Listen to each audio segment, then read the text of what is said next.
Dave Ketcher on behalf of the state. All right. We set this matter this morning for a status hearing. Ms. Boone, good morning. Counselors, good morning. What is the status for where we find ourselves currently, Ms. Cashman?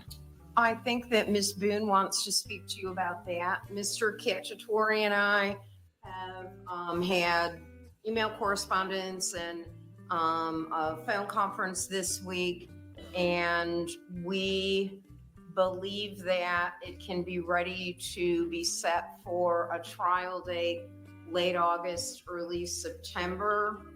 I've got a trial certain murder in front of Judge Harris that's going to be a minimum of a week starting August 5th. I am out of state starting September 14th, I believe, for a week.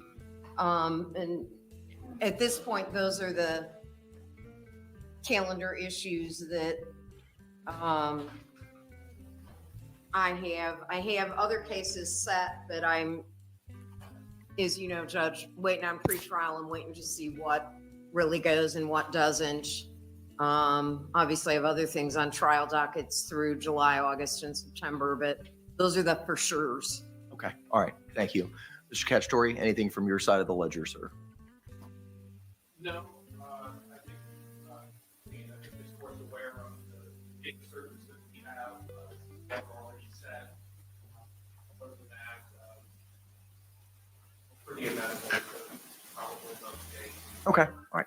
Madam Clerk, if you could swear in Ms. Boone, please.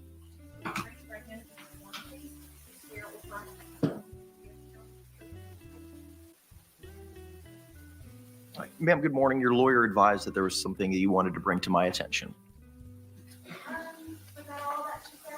It's always a bit of the whole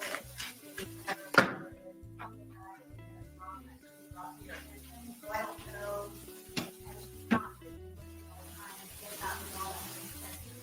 know. You've listened to everything in open court. You've been here. You've listened to everything that's been presented so far as to the discussions that Ms. Cashman has had with Mr. Cacciatore and readiness for trial and her dates of availability and unavailability. That's what's been presented to me this morning. You've heard the same thing that I've heard. I actually have an envelope that I would like to give to you regarding a letter. It's a lot easier for me to tell you in writing, and it's also put on the court's website, so everyone is aware. I have never experienced anyone like Ms. Cashman, and I have repeatedly, the reason why I'm here is the whole hope thing, where she will change her disposition and her attitude towards me, and it doesn't matter how dumbed down I am to myself to try to coexist with her. I've even come up with a solution to have a pretend judge in the interactions with her, so she would try, hopefully, to treat me appropriately and professionally, which she does not do. One of my meetings, I got up and I walked out on her. The last time that I spoke to her was on a video visit that she tried to have in front of a 64 open bay bunk dorm, where I repeatedly kept asking her her please schedule a face-to-face, face-to-face, face-to-face. The last time we spoke was on May 3rd, where I got her and I left the room because I could not see how she was treating me any longer, and it's every single time. So much so that I have to incorporate a pre-10 judge in order for her to treat me somewhat appropriately. And I feel that she is untruthful with me and full-blown prejudice against me, which I believe adds to her nasty attitude towards me. And I do not trust her. So I have prepared this for you. It's a letter and then a continuation of the letter from the video that you are aware of. And everyone constantly blames me that I am the reason why I am supposedly on attorney number 8, which I am not the reason for any of them. I put this in here also so you are aware. I refuse to be mistreated by her as my attorney. I'm shocked that she has a proposed trial date, considering the fact that I have not seen anything. I keep asking her for just a download of my phone or my medical records or for anything that I've asked pretty much all of the other attorneys as well. All of my questions that I keep asking her are in a letter to you. I didn't know if you would be the one to help me answer them or to spur her to finally answer them to me and hopefully truthfully. I don't know. As I said to you before in the past, you said that you are not able to intervene regarding my letter. I still want you to be aware of what it is that I am going through still. And it's a matter of ethics and professionalism with how she should be treating me, and I shouldn't have to come up with a pre-10 judge in order for her to do so. And also some other things that I've been working on in the meantime that I would like everyone else to be made aware of. That I don't just sit and eat bonbons and watch soap operas all day. I fully apply myself at all times. Okay. Where's the letter? It's a pocket of Okay. I believe it's 58 pages. Ms. Cashman? Judge, I've obviously not seen the letter. Ms. Boone is correct. She has walked out of the last 2 visits when I've tried to review things with her. Just so the court knows, I've spent probably 20 hours, a little bit more, a little bit less, with Ms. Boone. She has lots of lists, lots of questions in reviewing the court file. She was distressed previously about having access to her lawyers. I have taken collect phone calls from her that are at my expense. JAC doesn't reimburse you because I think it's important for clients to have access. I have Hang on, spent, please. No one's interrupted you this morning, Ms. Boone. as I said, I've spent over 20 hours going through her questions, going through her list. When I tried to update her with regard to the depositions that I took recently, she opted to exit the jail conference. When I tried to review some things with regard to discovery as to things I wanted to make sure she was aware of, she walked out. She has asked me repeatedly for a copy of some medical records. Based on the discovery I got from the previous attorneys,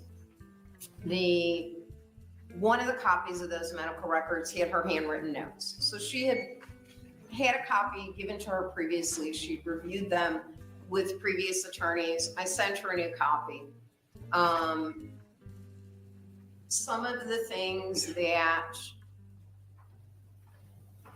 she thinks are important from a lawyer perspective, perhaps I don't attach the same importance to, and you try to explain that to a client.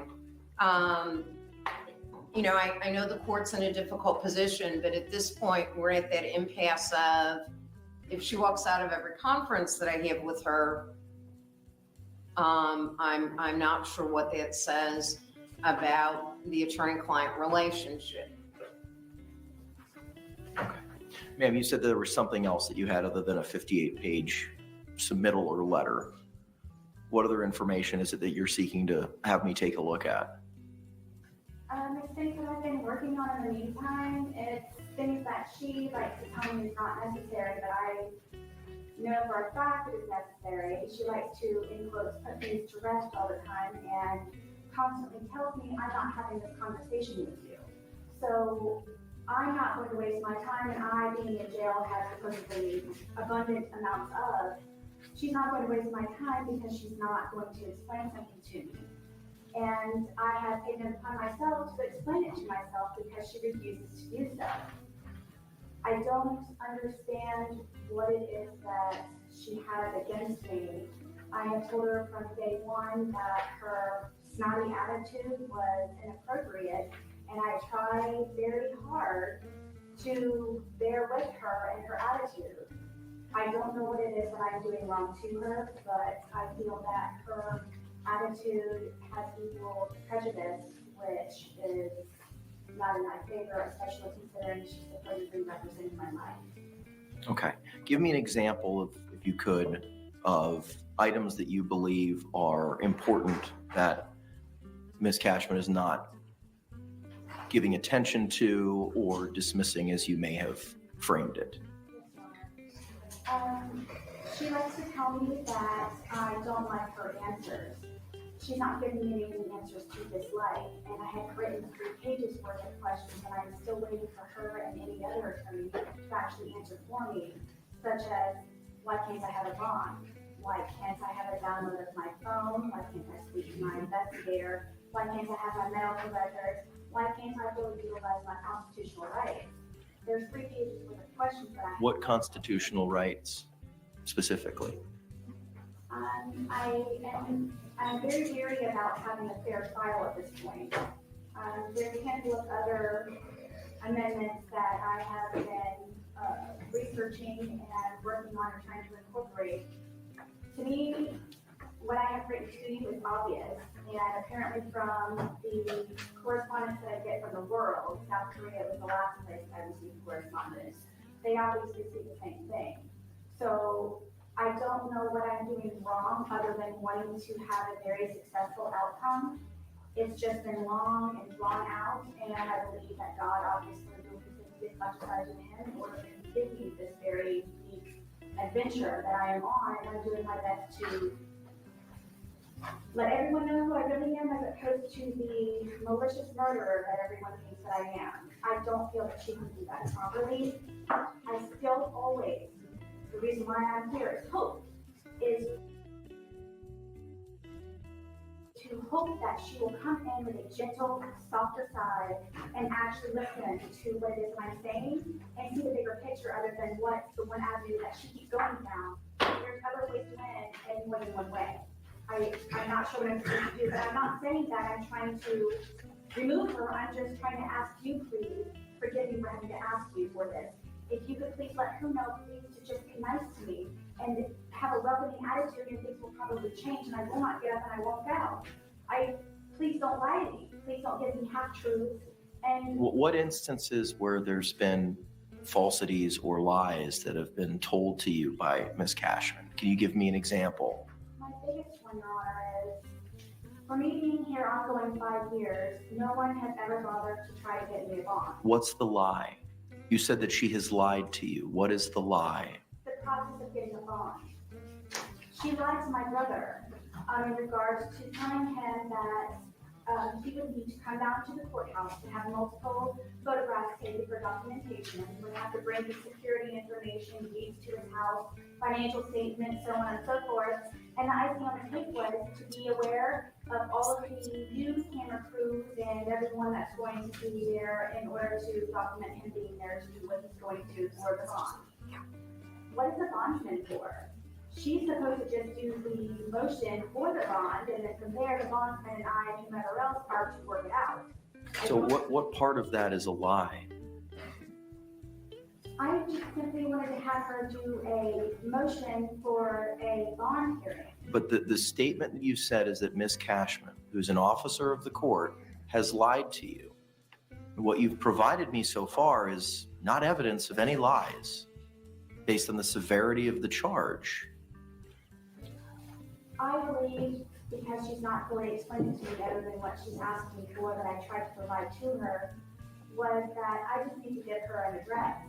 and that's what I gave to her, and then it turns into everything else. And then it turns into all these other different stories of why she won't do or why she has said certain things. It always changes and it mutates after I ask her for certain things, not just for the bond, but for other things also.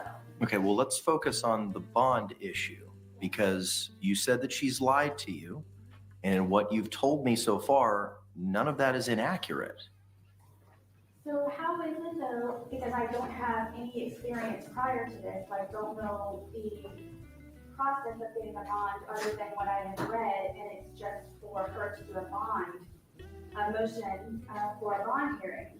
But I didn't know that anyone, all of the other inmates, even officers, have ever said that they've had to do that process in order to have photographs taken and documented and use proofs and visit to his house. He's not posting my bond, which I told her 1,000,001 times, but she still spooked him by asking by him thinking that he's going to have to, and it would threaten his security clearance considering he's in the service, the military. So she totally deterred me from having my brother's address in order for me to have a motion for a bond. No one else has even bothered to even ask me for one, and I will be honest with you in the court. I know for a fact that however sky high my limit would be for my bond to receive, I know for a fact unless my fans would set up GoFundMe pages or God's will or however else it is He planned on for me to have it paid, if at all, my point is to utilize my rights to have a bond. And with the information that I have included in here to you, for the amount of saturation of publicity, there's nowhere that I could go even if I were to be an quote flight risk because of the amount of information that everybody already knows about me, what I look like, and what I eat apparently, and so many other things. There's nowhere I could go if I were to even think about being a flight risk. It's just the fact that I would like please to have a bond so I can say that I actually achieved something while I was incarcerated. Okay. There's other things, there's so many other questions that I have to ask. Which are outlined in your submittals there, right? That's fine. Okay, all right. Ms. Cashman, briefly. Judge, there's clearly a conflict with what I'm going to tell you are false allegations Ms. Boone is making about me, and my continued representation of her. As I said, I've spent 20 hours with this client going over her questions and her issues in detail. With regard to the brother and the bond hearing, yes, I contacted her brother. I explained to her brother and I explained to her, you can't just write a bond motion and the judge grants it because of the allegations. You have to come forward with proof. I asked her brother if he was willing to come to court and testify. He raised the issue to me about his security clearance and would the media be there. I never told him he had to provide pictures or a deed to the house. What I said was, the media's been in the courtroom for all the hearings and it's likely that they would be there for the bond hearing and that your face could be on the television, and it was a concern for him. And I'm gonna just leave it at that. But Judge, I can't spend all my time defending what I'm doing and at the same time be effectively preparing a case for trial. In these situations, I know it puts the court in a very difficult position. As I see it, Ms. Boone has a couple options. Number one, she can ask you to represent herself. She has the right to. You have a Feretta hearing and determine whether she's capable. The court then has to address the issue of whether it's appropriate to appoint standby counsel. Obviously, since she believes not a word that I say after 40 years of doing criminal defense, I'm probably not the right lawyer for that. The other thing is she gets one last lawyer, it either works or it doesn't. And sometimes, unfortunately, the court gets put in a position that you have to have that conversation with a client that you don't, if you want your counsel of choice, then you need to hire your counsel of choice, and everyone can certainly do that. And if you're indigent, the court can only go through this so many times with Miss Boone coming to the court and there ending up being irreconcilable differences, such that the counsel that you have appointed can't move forward and provide effective assistance of counsel. Okay, here's what we're going to do. I'm inclined to go ahead and figure out where we can set this thing for trial and then kind of work backwards from there. I'm not dismissing your concerns, Ms. Boone. I'm going to take what it is that you've given to me. I'm going to circulate that to both Mr. Cacciatore and Ms. Cashman. I will review it, and I will schedule a hearing to address any of the issues in your submittals if one is necessary. Okay? All right. Ms. Cashman, you had advised some of your unavailability for vacations that you have previously scheduled and or other time certain trials that you have in front of Judge Harris. And on June 21st, I have a trial case management with Judge Marquez on a case that's likely at this point, and obviously we'll find out the final date at case management, likely to be set July 22nd, but if that gets pushed out, that makes August and September a little more difficult considering the trials I already have set then. The dates I'm out in September while I'm looking at the calendar is the 14th to the 19th. Right, that's not a trial period for my division, so that shouldn't be a conflict. The trial case management that you have on July 21, June June 21, I'm sorry. When is her trial period? Judge Marquez's trial period following that? She doesn't really have a trial period because she's the post-conviction division. And I'm not clear how she sets things. And I think that You have a range for where her No. calendar may be available for that? Okay. no.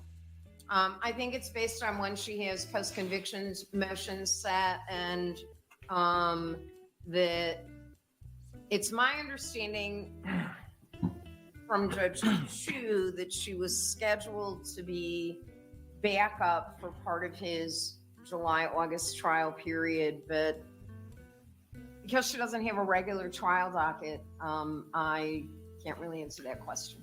How long do you think it would take us to A, pick a jury, B, try the case? I think we would probably be fine. Including jury selection? Yeah, a day for jury selection, I think approximately 3 days for testimony. A day for charging conference and closing. Ms. Cashman? 5 days is probably a fair estimate unless something changes, Judge. Okay. So the court already has special set trials in July and August.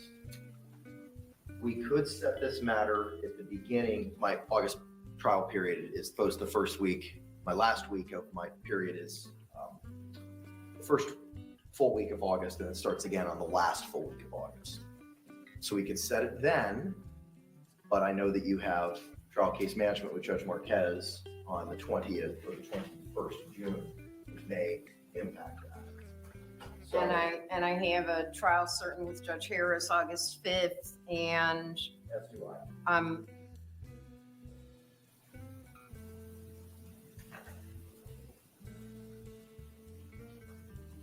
August seems a bit difficult for me. For For a week. Mr. Robinson. For Mr. Robinson. Yes. So the options that I see it are, we could specially set this for the week of August 26th, or we set it for the trial period beginning September 30. The hiccup with that first week of September 30 is we have a court holiday on Thursday, October the 3rd, which would limit us to a 4-day trial period, which I don't believe is not sufficient. So that would take us to either October 7 or October 14. So based on the court's trial calendar, that's what I've got available. August 26th, October 7 or October 14. I think the October 7 or October 14th is more realistic, Judge.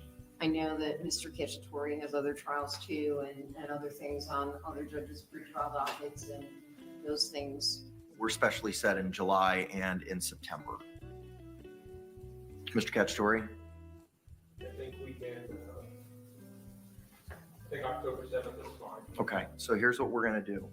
We're gonna specially set this matter for the second week of the September 30 trial period, beginning Monday, October 7th. We will set this matter for trial case management on the 24th of September, right? On September 24 at 9 a.m. Oh yeah, that's a good idea. We'll do you at 1:30 in the afternoon. It's Tuesday, September 20th. Tuesday, September 24 at 1:30 in the afternoon for our trial case management. Trial date certain on October the 7th. Deputy, if you could please grab the 2 packages of submittals from Ms. Boone. Oh, I thought it was 2 different envelopes, ma'am. Okay. I will review that, and after the review, the court will either issue an order or set this matter for hearing based on what it is that's been presented by Ms. Boone. Mr. Cacciatore, anything else we need to address this morning, sir? Ms. Cashman, anything else we need to address? Not that I'm aware of at this time, Judge. Ms. Boone, is there anything else you need to bring to my attention at this time? I'm grateful for your time. I was forgetting for having to utilize it.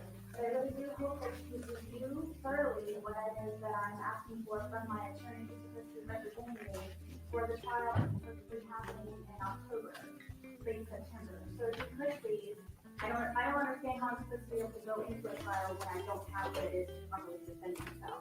Ma'am, I've asked for your submittals. I will be reviewing them. All right, thank you. All right, y'all, thank you very much. Have a great day. Thanks, Judge. And is Ms. Walker still here? Okay.